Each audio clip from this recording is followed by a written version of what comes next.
Timișoara è una delle capitali europee della cultura, una grande occasione di sviluppo per la città della Transilvania romena. È partito il progetto per la realizzazione di un elettrodotto sottomarino che collegherà il sistema energetico dalla Grecia alla Puglia. La guerra in Ucraina è entrata in una fase di stallo, l'Europa tenta di dare una prospettiva al paese aggredito. A Bari è attivo un centro educativo e ludico dedicato ai bambini delle famiglie costrette all'esilio. Malgrado un budget minimo, M, film del regista macedone Vardan Tosia, riesce ad emozionare gli spettatori.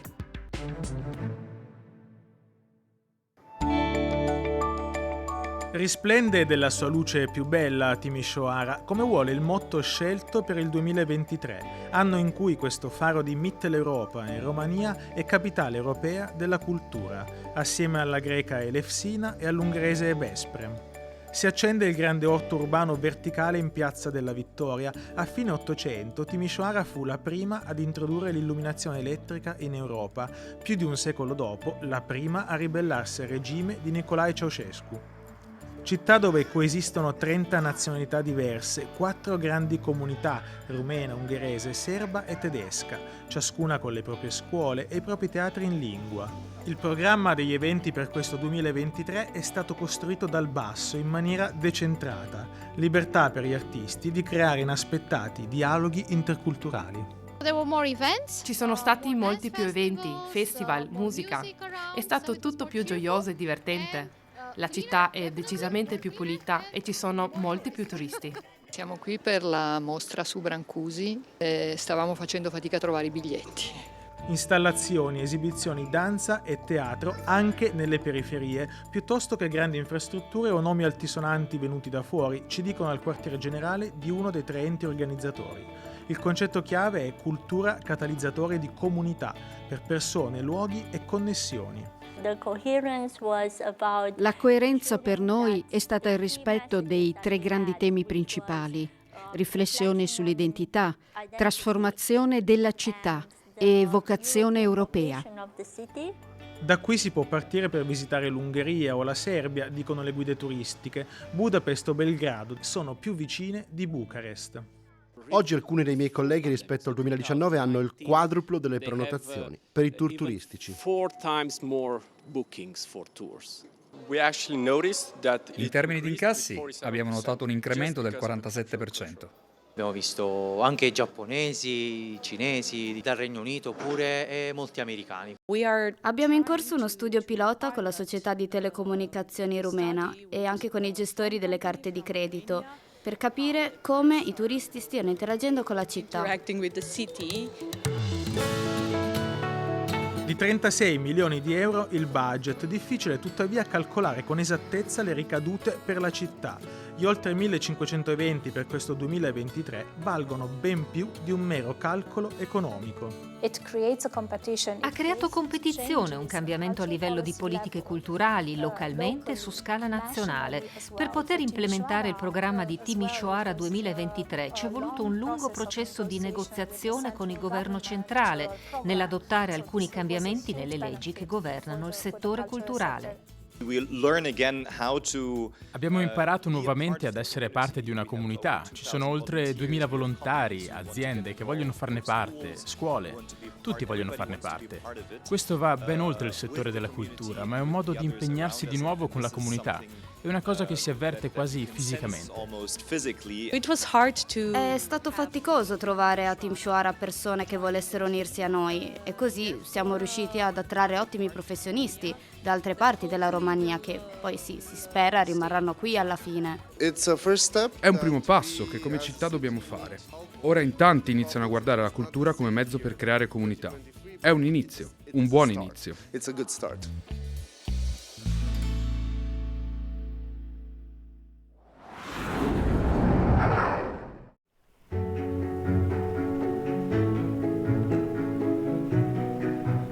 Si accorciano sempre di più le distanze tra il nostro paese e la Grecia, questa volta grazie a 2 cavi sottomarini di circa 300 km che approderebbero sulle coste salentine per garantire energia elettrica grazie alla realizzazione di un nuovo elettrodotto.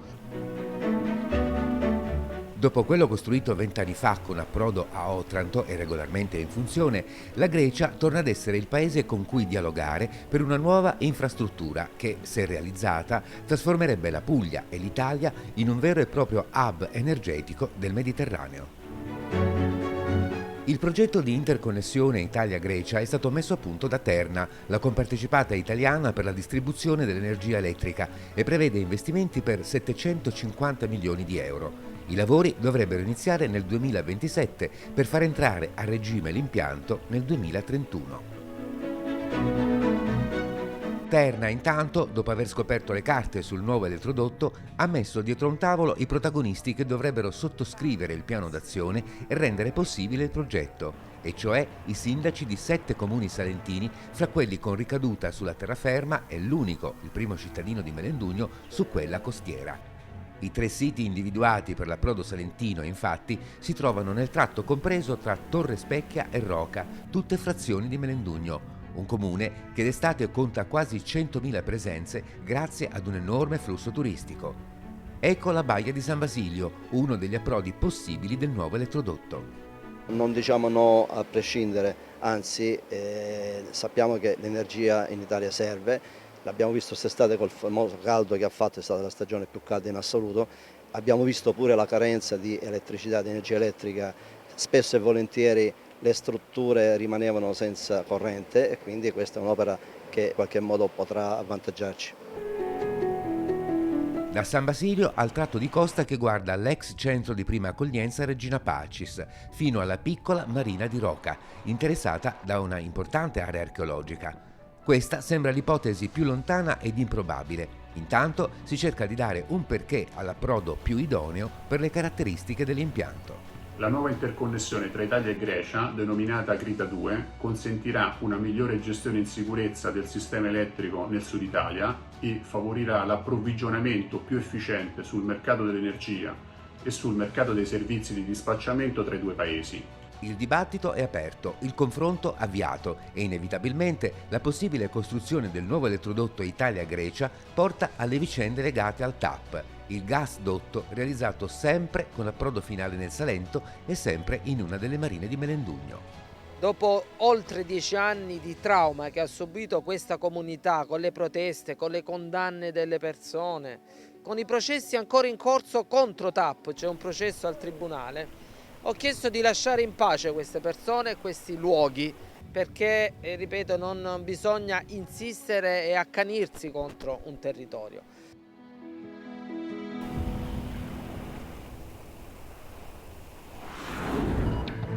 I premier Edi Rama e Giorgia Meloni hanno siglato un accordo per l'istituzione di 2 centri di accoglienza e identificazione in Albania per gli immigrati salvati in mare dalle navi militari italiane. Secondo l'intesa, l'Italia userà il porto di Schengen e l'area di Jader per realizzare a proprie spese 2 strutture. La capacità dei 2 centri sarebbe di 36.000 persone. I migranti dovrebbero rimanere nei centri per il tempo necessario per poter espletare le procedure delle domande di asilo ed eventualmente per finalità di rimpatrio o ritorno.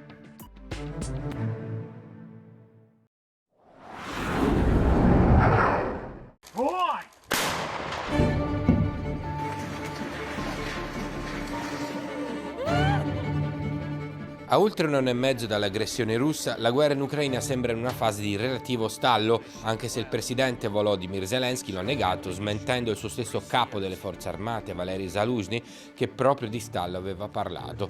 L'attesa controffensiva ha portato a risultati più limitati di quanto molti in Occidente sperassero, anche se non è stato un totale insuccesso. Il passo avanti più significativo nel Mar Nero: la Russia ha ritirato la flotta dal porto di Sebastopoli in Crimea, dove le sue navi non erano più al sicuro dagli attacchi ucraini.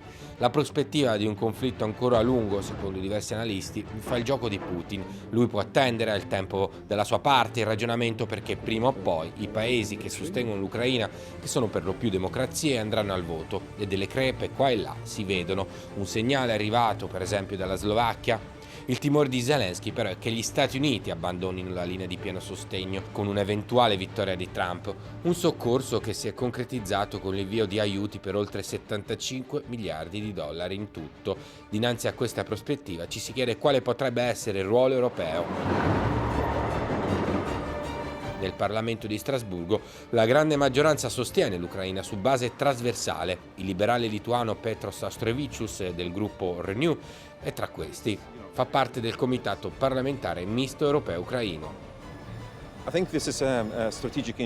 Penso che sia un interesse strategico dell'Unione Europea garantire il sostegno politico, finanziario e militare all'Ucraina, che è tra l'altro il miglior progetto dell'Unione Europea. È un paese che vuole essere libero, sovrano e che vuole scegliere il sentiero europeo. Dobbiamo fare il possibile, non è automatico, dovremo affrontare probabilmente discussioni, dibattiti, devono essere stanziati fondi da qualche parte. Spero che la nostra decisione arrivi al momento giusto e sia bilanciata tra i bisogni dell'Ucraina e le nostre possibilità. La pensa in maniera simile un altro eurodeputato del Comitato parlamentare misto, Mikuláš Peksa, eletto con i Pirati cechi, membro del gruppo dei Verdi. A lui abbiamo chiesto se sia a favore dell'invio di armi all'Ucraina. Dal mio punto di vista è una questione umanitaria questa. L'Ucraina si sta difendendo da un'aggressione dal regime di estrema destra russo che non esita a bombardare civili, a sequestrare e rieducare bambini e cambiare la loro lingua. Un regime che non esita a perseguitare minoranze etniche. Il sostegno all'Ucraina è necessario. Se l'Ucraina cadesse, una Russia rafforzata avrebbe le porte aperte per espandersi nei Balcani. Al centro della discussione tra governi europei c'è la proposta di aumentare il bilancio comunitario in modo da includere 50 miliardi di aiuti finanziari in 4 anni a partire dal 2024. Sabato 4 novembre la Presidente della Commissione Ursula von der Leyen è andata per la 6ª volta in Ucraina per manifestare la sua vicinanza a Zelensky e al suo popolo. Una visita arrivata in un momento in cui la guerra tra Israele e Hamas e le tensioni in Medio Oriente stanno distraendo le attenzioni di cancellerie e opinioni pubbliche lontano da Kiev. Alla vigilia di un inverno in cui gli ucraini temono nuovi attacchi russi alle infrastrutture, in modo da lasciare al buio e al freddo la popolazione per fiaccarne il morale.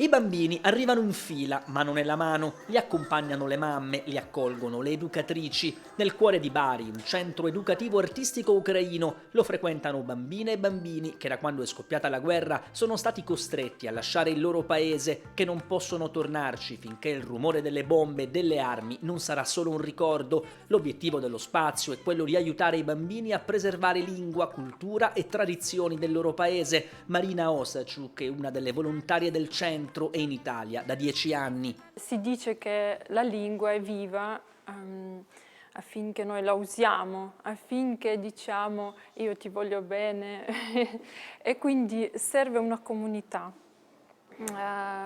Quindi l'idea è questa, di ricordare noi ci siamo, la comunità c'è, non dimentichiamo. Stefania, mamo, Stefania.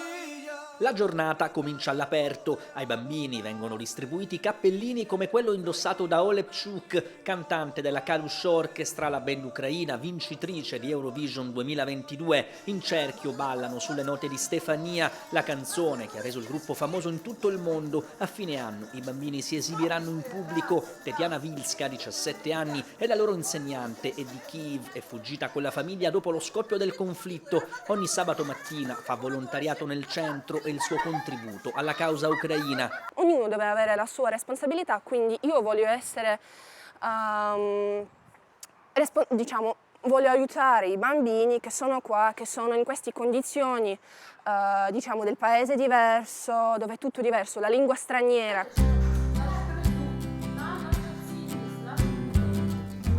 Dopo musica e attività fisica, tutti a lezione.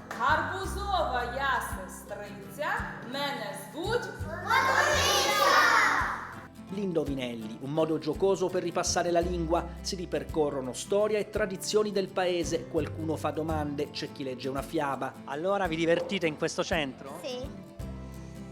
Cosa fate qui? Disegniamo, giochiamo, parliamo. Mi piace parlare la nostra lingua, disegnare, fare tante cose, sapere altre cose della nostra cultura. Tra i compiti del giorno, compilare l'albero genealogico della propria famiglia. Stanno ricordando i suoi nonni, bisnonni, che è molto importante per sapere le sue radici, così quando se tornano in Ucraina hanno possibilità di ricordare e sapere chi sono, da dove provengono. Le attività del centro sono ospitate nella biblioteca dei ragazzi e delle ragazze gestita dal comune di Bari. Il nostro occhio è particolare verso le situazioni di fragilità e l'associazione ucraina in questo frangente lo è. E quindi abbiamo cominciato ad ospitarli, ad accogliere i nostri spazi. Per le mamme ucraine un modo per tenere lontano il pensiero della guerra, per offrire ai propri figli un momento di svago e formazione. Porto qua Danilo che ha 12 anni e Darina che ha 8 anni. Sono contenta che c'è questa organizzazione dove si incontrano tutti i bambini dal paese nostra, da Ucraina. A tutti quanti che siamo fuori, non solo in Italia, ma fuori dal nostro paese, è molto importante avere un pezzo di patria nel territorio dove viviamo.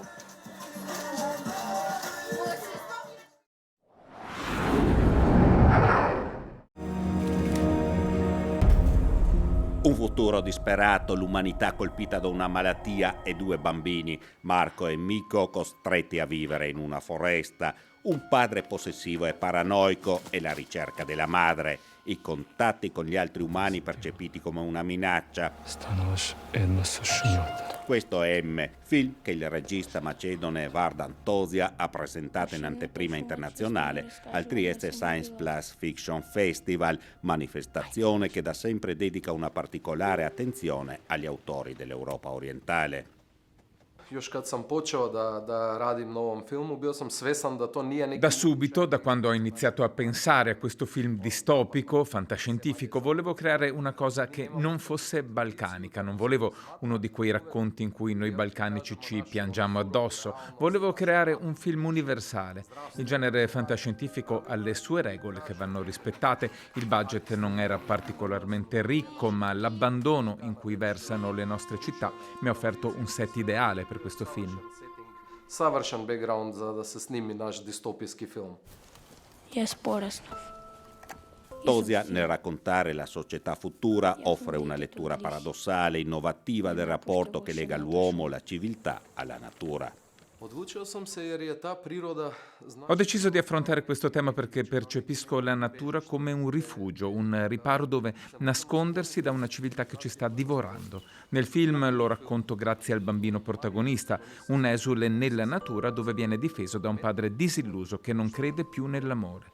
Il bambino, affrancandosi dal genitore, scoprirà in modo brutale il mondo che esiste fuori dalla foresta. Lo scoprirà vagabondando attraverso una realtà morta.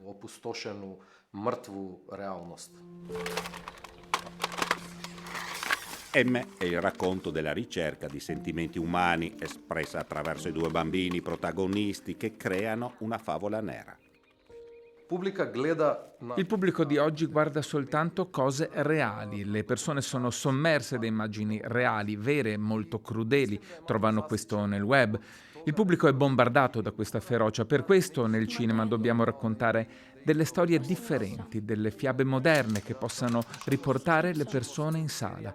Gli autori delle serie televisive si sono già incamminati su questa via, mentre il cinema sta ancora stagnando nelle vecchie regole. Parametrima i canonima.